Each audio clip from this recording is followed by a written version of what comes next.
Hallo und guten Tag, Deutschstudenten. Welcome back to part 2 of our presentation on the perfect tense, the present perfect, das Perfekt. Okay, so if you have not yet viewed the first tutorial, please be sure to do so before watching this one. On that last one, we left off on the screen that you see here right now, where we were talking about when to use sein as the auxiliary verb, and that there are two conditions to determine that. When there's a location change, or change in point A to point B, and when there's a conditional change. Okay, change using the verbs werden or sterben. Okay, there is an exception, and this is something I left out in that tutorial. The verbs bleiben, to stay and remain, as well as the verb sein, to be, will also use sein as an auxiliary. And there are other verbs, including passieren, to happen or to occur, but bleiben and sein and passieren would be three good ones to think of for the exception of when to use sein versus when to use haben as the auxiliary.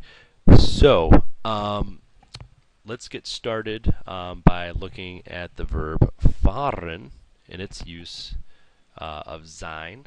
Okay, so we have ich bin gefahren, du bist gefahren, sie sind gefahren, sie es ist gefahren, wir sind gefahren, ihr seid gefahren, and sie sind gefahren. Okay.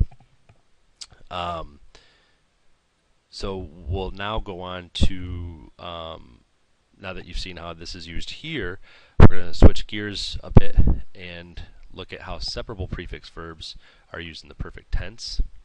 Okay, so the perfect tense form of separable prefix verbs is very similar to the perfect form of verbs already learned. Okay, the verb root determines whether it's a regular or irregular verb.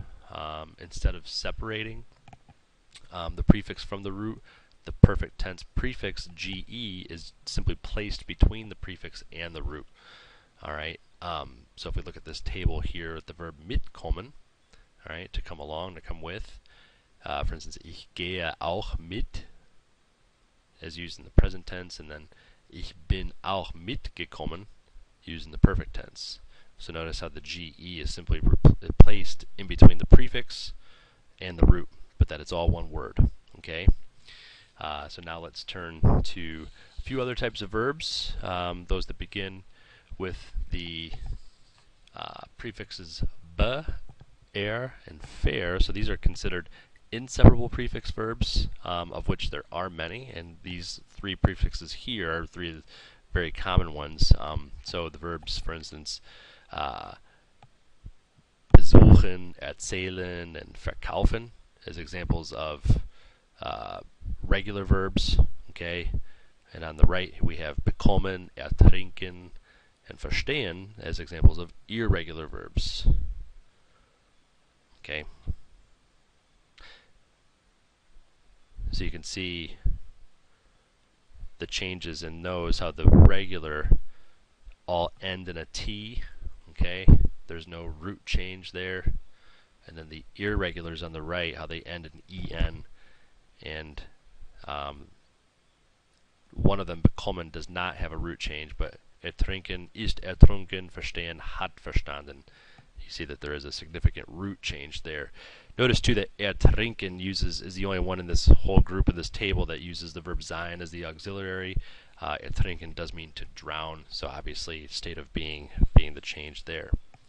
The last type of verb to review, okay, with you for the present perfect is the mixed verb. All right, so these are identified as mixed verbs because they essentially have characteristics of both regular and irregular verbs when used in the present perfect tense.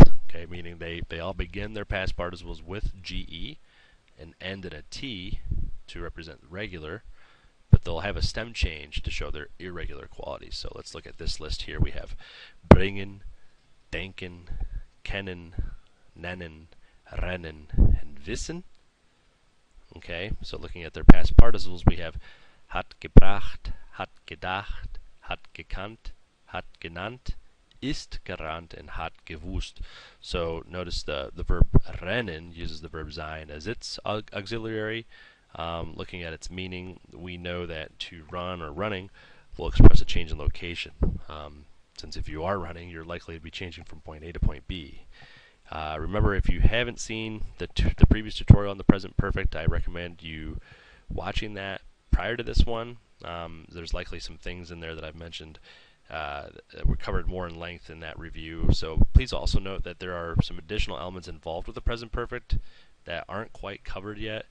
So these tutorials have provided you with the basic sketch of how this tense is used. So if you have any questions regarding the present perfect, bitte schreiben Sie mir eine E-Mail, wie immer, und ich freue mich darauf, mit Ihnen zu arbeiten. Vielen Dank und Ihnen einen schönen Tag noch. Tschüss.